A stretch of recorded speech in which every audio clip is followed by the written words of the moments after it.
Sebuah hadis dari Jabir bin Abdullah. Jabir bin Abdullah radhiyallahu anhu dia berkata bahwa selama 10 tahun Rasulullah sallallahu alaihi wasallam menyeru manusia. Beliau turun sampai ke pasar Ukas dan Majannah. Ya, ini adalah tempat buat mereka berniaga biasa. Ketika musim haji, Rasulullah sallallahu alaihi wasallam pergi ke Mina. Seraya berkata, siapa yang mau membantuku, menolongku menyampaikan ajaran Rabbku, dan imbalannya adalah surga. Sehingga orang-orang yang datang dari Yaman atau Mesir diberitahukan oleh kaumnya, kamu jangan dekat-dekat sama nih orang, ya. Ini kalimatnya betul-betul menipu, menyihir, ya. Kalau sampai kamu dengerin, mesti bakalan kebawa, ya kan. Udah pokoknya tutup kuping, ya. Bahkan ketika Rasulullah SAW lewat di hadapan mereka, mereka mengisyaratkan dengan tangannya. Ini loh orang yang dimaksud, dia tuh tukang sihir, tukang tenung, tukang misahin hubungan. Kalau kamu sampai kemudian terlena dengan kalimatnya, kamu bisa musuhan sama orang tua kamu, sama anak kamu, sama saudara kamu. Karena memang yang dibawa itu kayak sihir lah, bisa memutuskan hubungan antar keluarga. Masya Allah ya. Itu tuduhan-tuduhan yang kemudian mereka sematkan kepada Rasulullah setelah Rasul menyampaikan dakwah tauhid. Adapun sebelumnya maka julukannya adalah julukan yang paling baik, ya, Al-Amin, ya. Ini sunnatullahnya. Kalau kemudian seseorang pegang teguh dengan Islam itu, ya mesti dia akan mendapatkan sesuatu yang hawa nafsu itu pasti membenci. Salah seorang di antara kami bertemu Nabi dan mengimaninya serta mempelajari Al-Quran. Kembali kepada kaumnya, maka dengan dakwanya kaumnya juga memeluk Islam. Sehingga tidak ada rumah-rumah Ansor yang tertinggal, melainkan mereka semua beriman. Padahal hanya berawal dari sekelompok orang Islam yang menginginkan kejayaan Islam. Mereka bertanya-tanya, sampai kapan kita membiarkan Rasulullah SAW diusir dan dilanda ketakutan di gunung-gunung Mekah. Oleh karena itu, kami sebanyak 70 orang datang menemui beliau pada musim haji. Kami berjanji berkumpul di Aqabah. Kami datang secara sembunyi-sembunyi, bertahap, 2 orang, 2 orang, 2 orang, ya. Jadi enggak gerombolan begitu, nanti ketahuan banget kan. Maka harus mindik-mindik lah, bertahap. Kami berkata kepada Rasulullah SAW, kami berbaiat kepadamu. Rasul kemudian menyahut, kamu berbaiat kepadaku untuk mendengar dan taat ketika bersemangat dan malas, untuk menafkahkan harta ketika sedikit dan mudah, ketika sulit dan mudah, untuk menyuruh kepada yang ma'ruf, mencegah dari yang mungkar, berbicara di jalan Allah dan tidak takut kepada orang yang mencela. Hendaklah kalian menolongku jika aku datang kepada kalian, melindungi aku sebagaimana kalian melindungi diri kalian dan istri serta anak-anak kalian, dan bagi kalian adalah jannah. Dia berkata, kami pun berdiri kepadanya dan berbaiat kepadanya. Ya, jadi ketika Rasul sudah menyebutkan kalian berbaiat kepadaku untuk bla bla bla bla bla, ya. Ketika kemudian Rasul pengen menjabat tangan para sahabat Ansor tadi, tiba-tiba salah seorang dari Ansor kemudian bangun. Namanya As'ad bin Zurarah, masih 6 orangnya, masih muda dibanding dengan yang lain. Ngomong dulu terusan, stop, jangan buru-buru dulu, ya. Sebelum kalian menjabat tangan orang ini, mbok dicerna sih, ya. Dicerna dulu, direnungkan dulu, diperhatikan dulu. Tidaklah ketika kalian menjabat tangan orang ini, melainkan kalian akan kehilangan orang-orang terbaik kalian. Kalian bisa jadi akan kehilangan tempat tinggal kalian. Kalian bisa jadi akan kehilangan anak dan istri kalian. Tidaklah ketika kalian menjabat tangan orang ini, melainkan seluruh arah mata panah musuh akan mengarah kepada satu titik, yaitu kalian. Kalau kalian siap, sambut tangannya. Kalau enggak, minggir. Itu lebih mudah bagi kalian di sisi Allah untuk berhujjah sebelum terlanjur, ya. Daripada terlanjur kemudian kalian nyesel, dicerna dulu, ya. Karena kalau sudah jabat tangan orang ini, ya, kalian harus siap kehilangan harta, siap kehilangan keluarga, siap kehilangan nyawa, siap kehilangan orang-orang terbaik, karena seluruh mata anak panah musuh akan mengarah kepada kalian. Nah, kemudian mereka mengatakan, "Dah minggir, nggak usah banyak ngomong kamu. Kami nggak akan meminta dibatalkan dan kami tidak akan membatalkan baiat ini dan tidak akan minta dibatalkan." Ya. Dari Junanah bin Abi Ubayyah, dia berkata, kami memasuki rumah Ubadah bin Somit ketika dia sakit. Kami berkata, semoga Allah menyembuhkanmu. Ceritakan satu hadis yang Allah akan memberimu ganjaran yang pernah engkau dengar dari Rasulullah Muhammad SAW. Ubadah berkata, Nabi menyuruh kami dan membaiat kami untuk mendengar dan taat, baik pada waktu semangat maupun malas, waktu sulit maupun lapang, untuk mengutamakan kepentingan orang lain atas kami, untuk tidak menentang penguasa kecuali jika kalian melihat kekufuran yang nyata menurutmu yang ada bukti dari Allah Subhanahu wa taala. Setelah proses baiat dan pengukuhan ikatan janji usai, seperti yang telah disebutkan Jabir radhiyallahu anhu, ada setan kemudian berteriak dari tempat yang tinggi di Aqabah dengan suara tinggi, "Ya ahlal Jababah, wahai penghuni rumah-rumah yang ada di Mina, maukah kalian aku beritahukan bahwa Mudzammam," ya ini plesetan yang dipakai oleh Abu Jahal ya, untuk kemudian memanggil nama Rasulullah SAW. Nanti akan kita dapatkan bagaimana sikap Nabi ketika seseorang memanggil namanya yang itu nggak pakai nama dia ya. Dan orang-orang yang keluar dari agamanya berkumpul bersamanya untuk memerangi kalian. Lalu Rasulullah SAW berkata, ini adalah azabul Aqabah, anaknya Uzaib ya. Ini adalah nama setan ya. Jadi bapaknya tuh Uzaib, nama punya anaknya azabul Aqabah. Demi Allah, wahai musuh Allah, aku benar-benar akan meluangkan untukmu. Lalu beliau merintahkan kepada mereka untuk kembali ke tenda masing-masing. Al-Abbas bin Ubadah bin Nahda berkata, demi yang mengutusmu dengan benar, jika engkau berkenan, besok kami akan menghabisi penduduk Mina dengan pedang-pedang kami. Oh, semangat banget ya. Rasul kemudian mengatakan, kita belum diperintahkan untuk itu.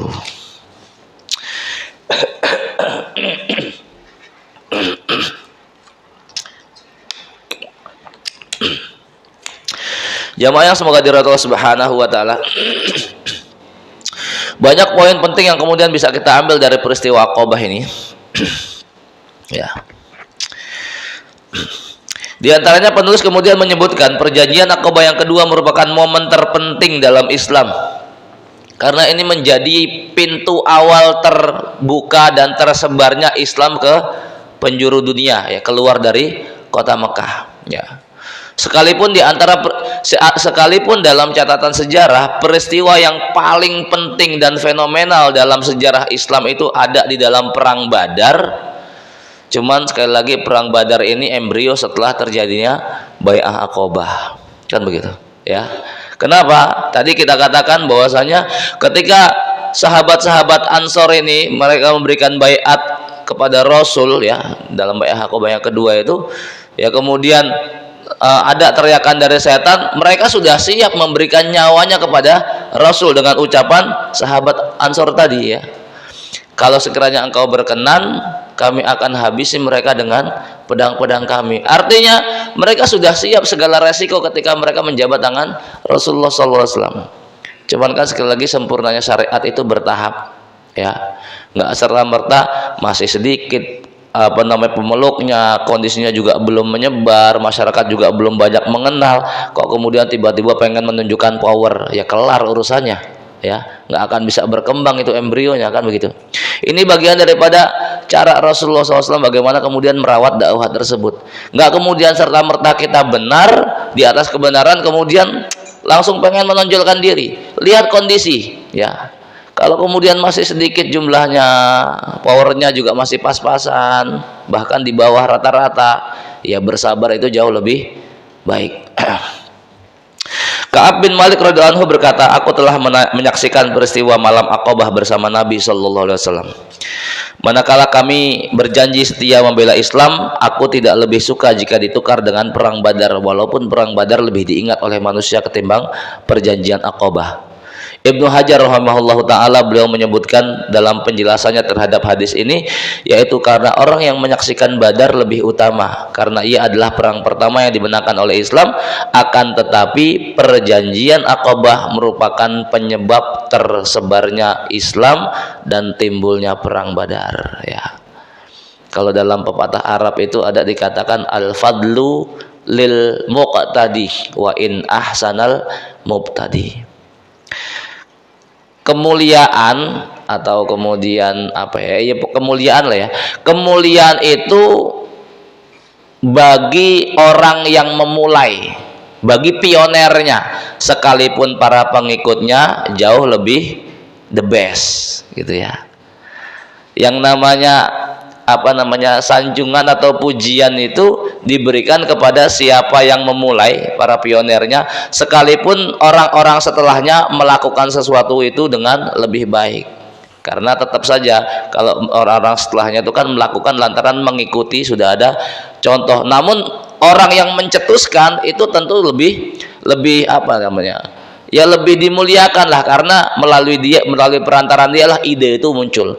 Ya, kalau kemudian ini kita kaitkan dengan Aqabah, berawal dari Aqabah kedua inilah yang kemudian menjadikan terbukanya pasar perang Badar, ya. Maka sekalipun perang Badar itu jauh lebih fenomenal, jauh lebih dikenal oleh masyarakat, jauh lebih dikenang dalam dunia Islam, tetap ini menjadi bagian daripada embrio diawali dengan adanya bai'ah Aqabah. Poin kedua, syarat yang kedua dari syarat-syarat bai'ah Aqabah adalah berinfak di waktu senang ataupun susah. Nah, ini yang bagian daripada ujian pertama yang kemudian dialami oleh para sahabat saat itu terkait dengan infak. Kenapa kemudian dalam bai'ah ini ditekankan perkara infak itu, ya. Jamaah yang semoga dirahmati Allah Subhanahu wa taala, dalam ayat Allah menyebutkan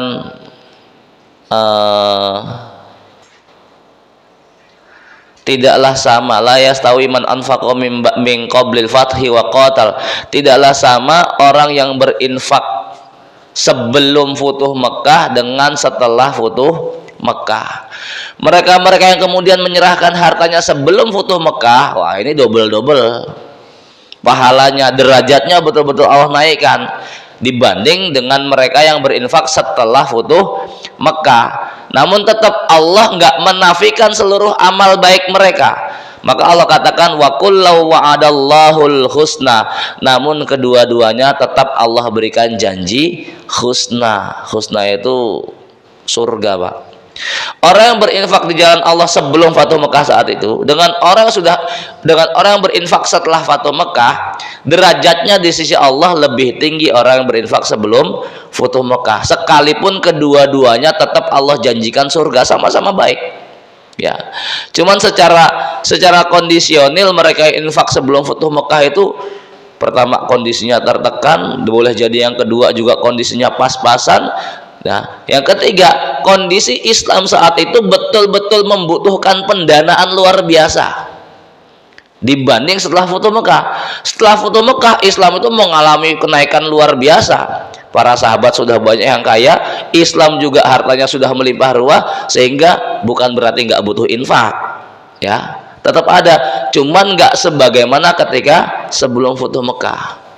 Artinya berinfak dalam kondisi ketika Islam itu lemah, ketika Islam itu membutuhkan dana segar, itu jauh lebih utama di sisi Allah Subhanahu wa taala dibanding ketika berinfak sementara kondisi Islam itu sudah berjaya, ya. Tambah lagi, ya, di antara perkara jihad agung itu kan harta ini menjadi bagian terpenting. Maka antum bisa lihat dalam ayat-ayat yang itu berbicara tentang jihad, ya. Hanya satu ayat yang Allah mendahulukan jiwa, baru kemudian harta. Ayat yang lain yang berbicara tentang jihad itu selalu Allah dahulukan bi amwalihim wa anfusihim. Berjihad dengan harta dan jiwanya. Jadi harta dulu, ya, baru kemudian jiwa. Kecuali dalam surah At-Taubah hanya ayat itu saja yang kemudian Allah mendahulukan jiwa. innallaha ashtara minal mu'minina anfusahum wa amwalahum bi anna lahumul jannah. Anfusahum wa amwalahum, hanya ayat itu saja. Allah membeli dari orang-orang mukmin jiwa dan harta mereka, ya. Sementara ayat yang lain yang berbicara tentang jihad itu selalu Allah mendahulukan bi amwalihim wa anfusihim, dengan harta dan jiwa mereka. Ini menunjukkan jihad dengan harta itu punya posisi terpenting juga, Pak, masalahnya. Gimana jalannya, gimana caranya kalau jihad nggak pakai harta itu, ya? Modalnya pakai apa? Harus mesti harus punya modal dulu, kan begitu, ya kan? Dari modal yang sedikit dapat ghanimah, berkembang gitu, ya. Nah, ini sebagaimana saudara-saudara kita di bumi Taliban itu, ya, Masya Allah, dari hanya bermodal satu revolver isinya 6 peluru, hari ini sudah punya negara. Keren nggak tuh, ya? Berkah banget masalah perjuangannya, betul-betul mengikuti jejak Rasul tanpa ada campur tangan. Itu betul-betul manusia merdeka itu, ya.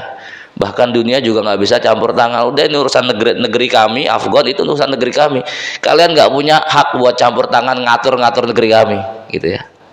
Itu keren banget, kan? Itu kalau kemudian jalannya di atas Islam betul, punya izah betul, punya kemuliaan betul, ya. Karena memang terkadang kita harus menunjukkan jati diri kita, Pak, baik dari segi individu ataupun kelompok, ya. Untuk menunjukkan jati diri kita di atas jalan ini, ya sudah, ketika kemudian kita memberikan peluang orang lain buat nyetir kita, mereka akan terus sampai kemudian betul-betul kita nggak dikasih ruang buat gerak sendiri, itu mengikuti aturan yang mereka punya, ya. Dan ini butuh perjalanan panjang, butuh tekad yang kuat untuk kemudian mengikuti langkah-langkah Nabi Sallallahu Alaihi Wasallam. Maka jamaah semoga dirahmati Allah Subhanahu Wa Taala, ya. Tadi sebagaimana kita katakan, ketika kamu menjabat orang ini, maka siap-siap harus terima resikonya, ya, karena seluruh mata panah musuh akan mengarah kepada kalian, ya. Kalau dalam sabda Rasulullah SAW, sayati alan nasi zamanun, ya, akan datang kepada manusia satu zaman di mana mereka yang kemudian berpegang teguh dengan agamanya kal qabidi alal jamr, itu seperti orang menggenggam bara api. Hadis ini juga sering kita dengar, sering kita sampaikan, ya. Mereka yang hidup di zaman tersebut, ya, kalau kemudian berupaya berpegang teguh dengan ajaran Islamnya, itu Rasul memberikan gambaran seperti seseorang menggenggam bara api. Kita tahu bara api itu sesuatu yang panas, ya. Cuma Rasul kemudian memberikan satu gambaran, kalau kemudian dia tetap dia genggam itu bara api itu akan membakar tangannya, hancurlah tangannya, melepuh, ya, paling tidak, ya. Namun kalau kemudian dia lepaskan, bara api itu akan padam. Ini gambaran ketika seseorang di akhir zaman berpegang teguh dengan ajaran Islam, maka ketika dia betul-betul kokoh memegang Islam itu, dia akan mendapatkan berbagai macam ujian yang besar kemungkinan akan bisa mengancam nyawanya, atau paling tidak keluarganya, atau paling minim hartanya, ya.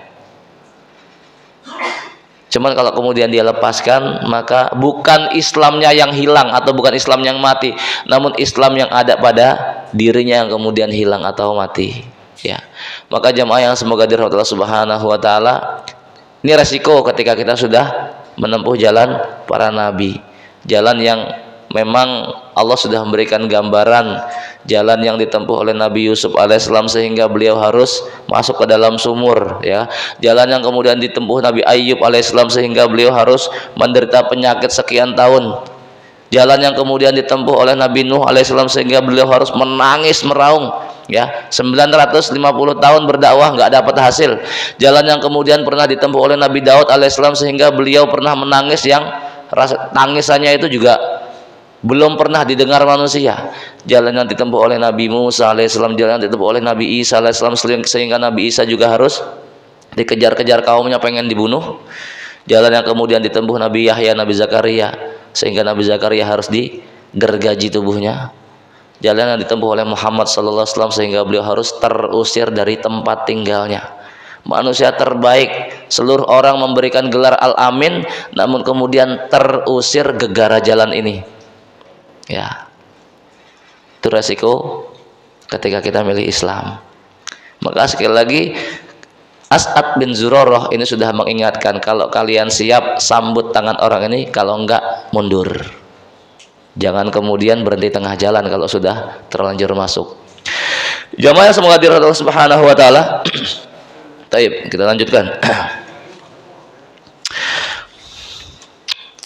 Poin ketiga, pada akad baiat menjelaskan pentingnya amar ma'ruf nahi mungkar dalam Islam. Allah berfirman dalam menyebutkan sifat-sifat orang beriman, at-taibun al-abidun al-hamidun as-saihun ar-raki'un as-sajidun al-amiruna bil ma'ruf wan nahuna 'anil munkar wal hafizuna li hududillah wa basyiril mu'minin.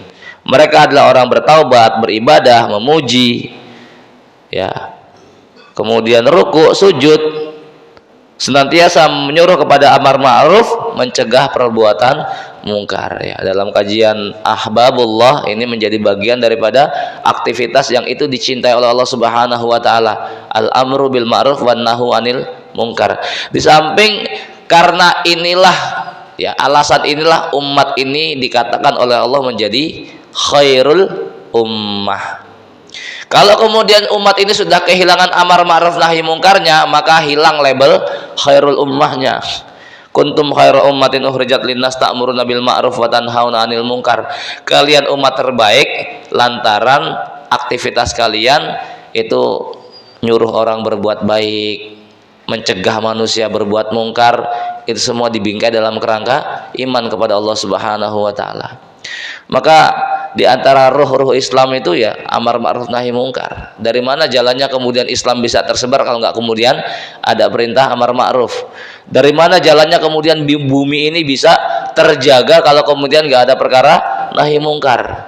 Ya, sementara kemaksiatan itu semakin merajalela kalau kemudian nggak muncul kelompok-kelompok yang kemudian mencegah manusia dari perbuatan mungkar, demi Allah binasa pula penduduk negeri ini. Ya. Sekalipun nggak semuanya, karena memang keunggulan yang Allah berikan kepada umat Muhammad, ketika umat Muhammad melakukan kemaksiatan, nggak serta merta langsung dibinasakan habis tanpa sisa. Ya, nggak sebagaimana umat-umat terdahulu, nabinya ngasih peringatan, kaumnya kemudian bangkang, ya kasih peringatan nggak mau nerima, ya sudah kasih waktu tenggang 3 hari, habis gitu selesai, habis tanpa sisa, nggak bisa dilacak jejaknya. Keturunan yang mana itu nggak bakal ketemu karena memang sudah Allah binasakan semuanya. Namun kalau umat Muhammad berbeda, Allah muliakan, Allah spesialkan. Ya, sekalipun di antara mereka banyak yang kemudian melakukan kemaksiatan, nggak kemudian Allah habisi tanpa sisa. Tetap masih ada orang-orang beriman yang lain.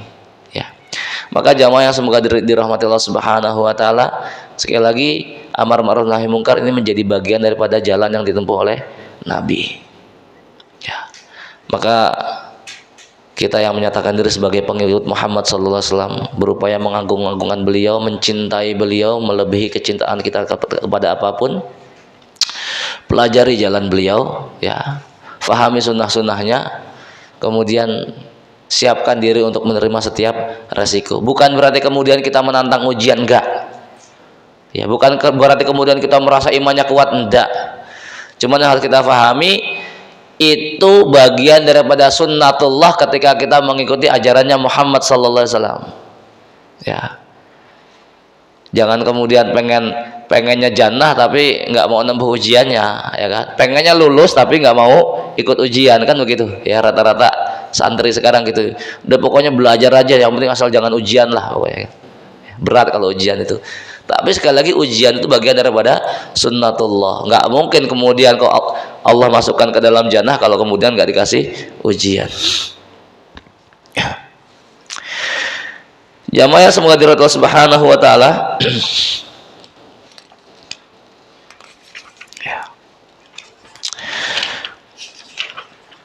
Kita kembali ke hadis di awal tadi ya. Khususnya ini ada dalam hadis ini banyak poin yang kemudian bisa kita bahas selain daripada hikmah-hikmah yang disebutkan oleh penulis. Sebelum masih ada beberapa lagi. Cuman yang pengen sampaikan di sini adalah terkait hadis Yang dari Junadah bin Abi Umayyah, ya. Ketika kemudian beliau datang kepada Ubadah bin Somit, ya, kemudian meminta kepada sahabat Ubadah bin Somit agar menyampaikan satu hadis yang kemudian dia dapat dari Nabi Sallallahu Alaihi Wasallam, ya. Hadis yang kemudian oleh sebagian kelompok Islam hadis ini disampaikan tidak utuh, hanya sebagiannya saja, ya. Ubadah bin Somit mengatakan, Nabi menyeru kami dan membaiat kami untuk mendengar saat taat, baik pada waktu semangat maupun malas, pada waktu sulit maupun lapang, mengutamakan kepentingan orang lain. Isar nih, ya. Cuman isar di sini hanya berlaku pada perkara-perkara di luar ibadah, Pak.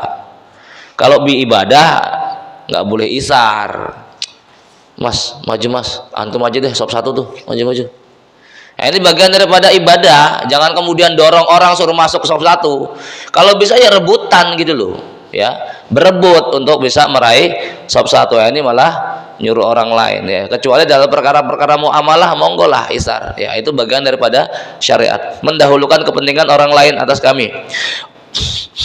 Dan untuk tidak menentang penguasa kecuali jika kalian melihat kekufuran yang nyata menurutmu dan ada bukti di sisi Allah. Nah, ini biasanya diputus sampai tidak menentang penguasa, lanjutannya nggak disampaikan, ya.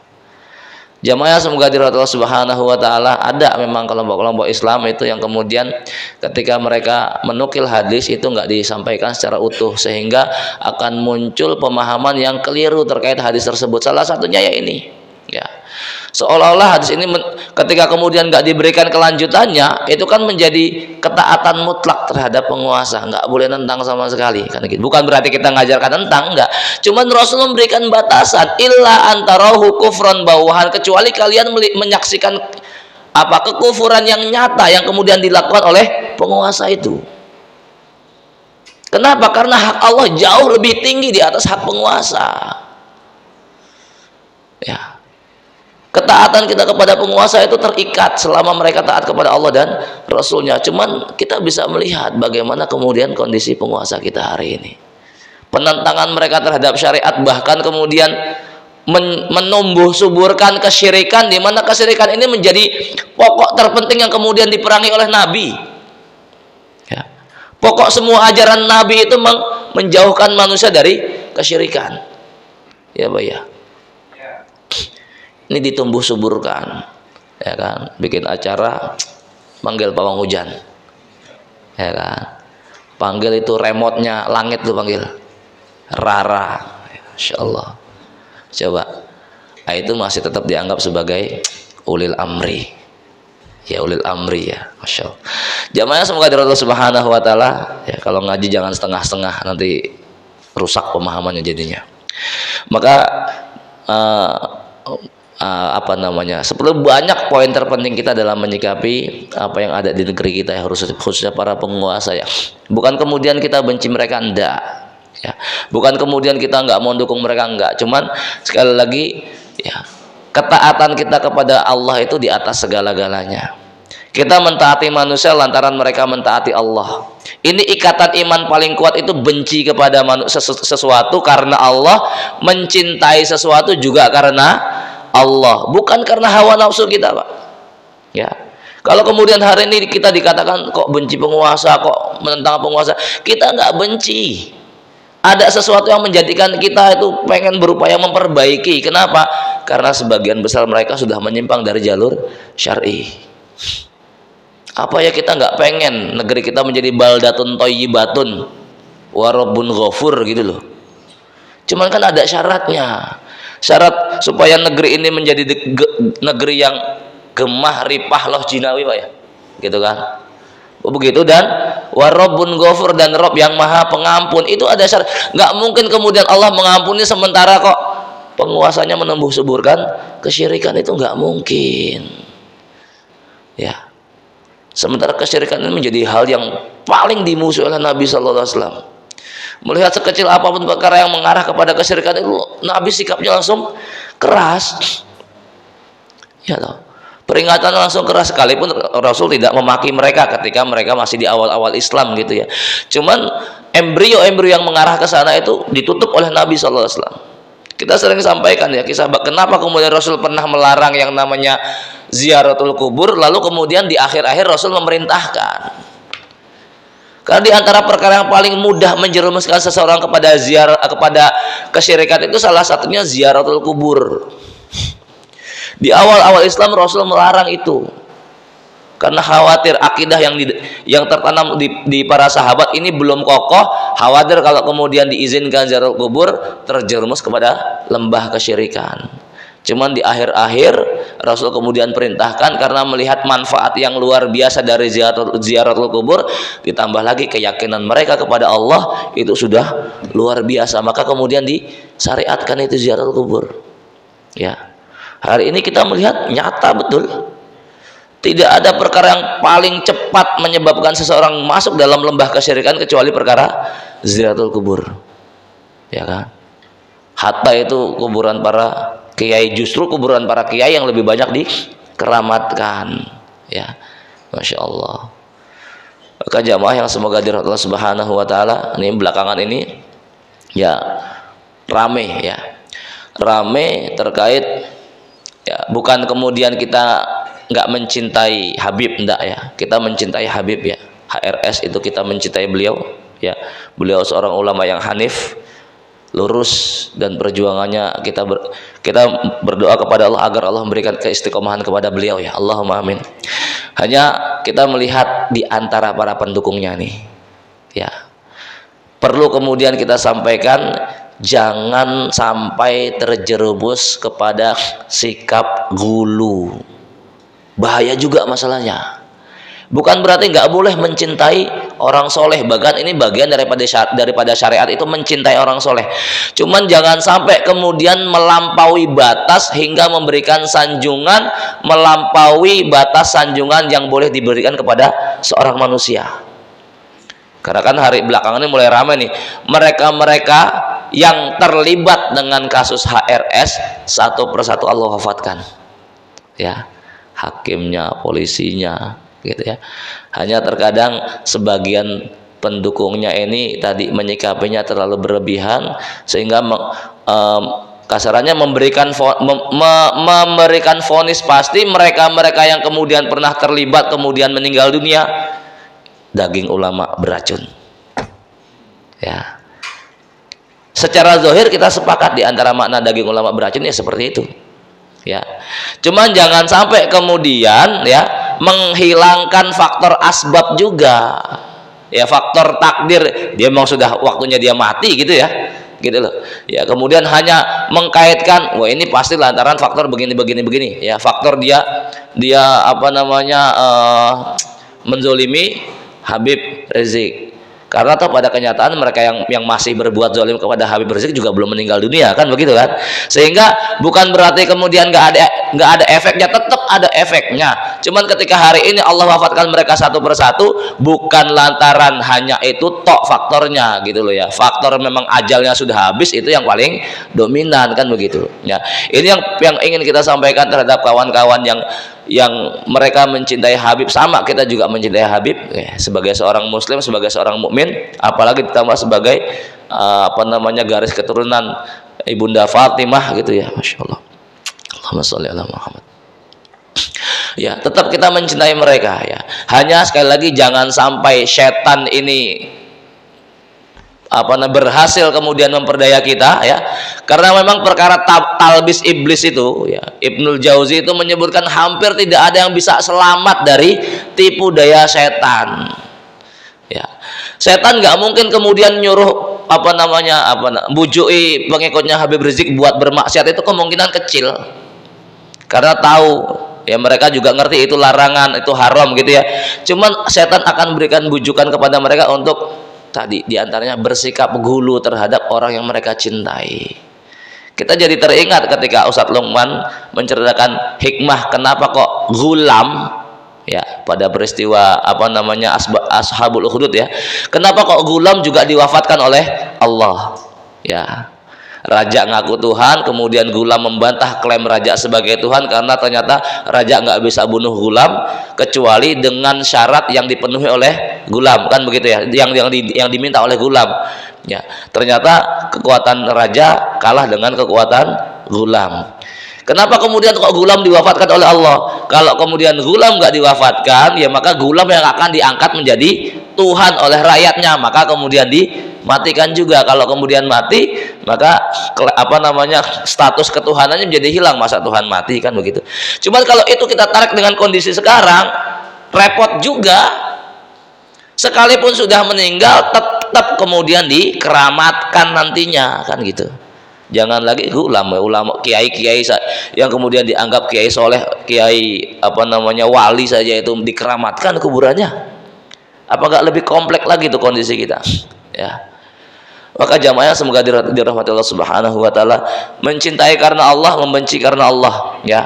Memberikan sanjungan kepada manusia, pujian kepada manusia yang sifatnya as-sana, ya. Pujian selayaknya kita memuji manusia, tanpa melampaui batas status dia sebagai seorang manusia.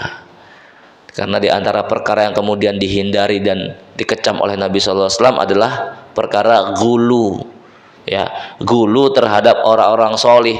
Ini pula yang menjadikan orang-orang Yahudi, ya, Bani Israel itu Allah binasakan, salah satunya faktor gulu. Jangan melampaui batas. Maka di antara pesan Rasul terpenting, ya, Rasul juga mengingatkan kepada kaumnya, jangan kalian jadikan kuburanku sebagai tempat ibadah. La taj'alu maqabiri, ya, jangan kalian jadikan tempat kuburanku sebagai tempat ibadah. Rasul nggak pengen kemudian umatnya terjerumus ke dalam kesyirikan. Orang sekelas Nabi saja tidak ingin diberikan sanjungan melampaui batas sisi kemanusiaannya, apalagi kemudian manusia selain Nabi. Tayyib, wallahu a'lam bishawab, ya. Demikian kajian lanjutan kita. Tafadhol, silakan.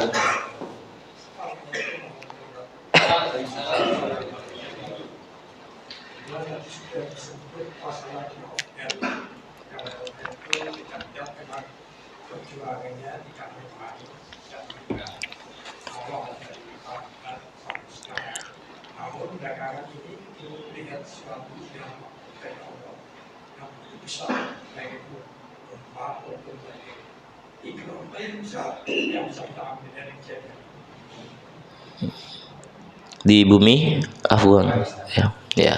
Tayyib. Terkait apa nih, gempa itu, gempa dan banjir, ya, masya Allah, ya. Tayyib. Sebenarnya kalau terkait malapetaka itu ibrohnya nyata, ya. Kenapa? Dalam surat Al-An'am, dalam surat Al-Isra itu juga Allah sudah menyebutkan di antara tujuan gempa, di antara tujuan malapetaka, di antara tujuan musibah bencana yang Allah berikan kepada manusia, Allah memiliki tujuan, ya. Yang pasti setiap peristiwa alam itu betul-betul terkait dengan tingkah pola manusia, ya. Nggak mungkin nggak ada kaitannya. Zaharal fasadu fil barri wal bahri bima kasabat aydin nas. Telah nampak kerusakan di muka bumi, baik di daratan maupun di lautan, lantaran tingkah pola ulah tangan manusia. Itu pasti sudah ada kaitannya. Maka kita berbicara terkait yang namanya bencana itu nggak usah kayak pakar-pakar geologi lah, ya, nelisik ini faktor bumi bergeser, lempengan bergerak, nggak perlu kayak begitu, ya. Cukup kita mengimani ini bagian daripada peringatan Allah Subhanahu wa taala. Terlepas secara zahir, kalau ini kita bicara bumi Afgan, ya. Terlepas secara zahir kita menyaksikan bagaimana kemudian Allah memberikan kemenangan kepada para mujahid di sana. Kalau kemudian hari ini Allah berikan ada banjir, ada gempa segala macam, ya. Terkadang cara Allah untuk membersihkan bumi yang kotor itu, ya, dengan hujan tadi, ya. Cara Allah untuk membersihkan bumi yang kotor itu dengan hujan. Kita teringat bagaimana kaum Nabi Nuh alaihissalam itu kerusakannya sudah parah, kesyirikannya luar biasa. Di antara cara Allah, Allah berikan banjir, ya kan? Bumi jadi bersih, kemudian tersisa orang-orang mukmin, ya. Termasuk di akhir zaman nanti, ya, ketika kemudian Nabi Isa alaihissalam diperintahkan oleh Allah untuk membawa hambanya ke gunung-gunung menghindari serangan Ya'juj Ma'juj. Ya'juj Ma'juj Allah binasakan, Allah berikan semacam ulat namanya Nagof, ya. Kemudian ulat itu menggerigiti, bikin bolong-bolong tubuh Ya'juj Ma'juj, mati sebagaimana matinya satu orang, blok, langsung mati semua. Bumi dipenuhi bangkai Ya'juj Ma'juj, Allah kirimkan burung bangkai gitu, ya. Kemudian bawa ini jasad ke lautan, tersisa masih aroma bangkainya, baru kemudian Allah kirim air hujan bersih, celing. Ini mungkin bagian daripada hikmah yang bisa kita ambil.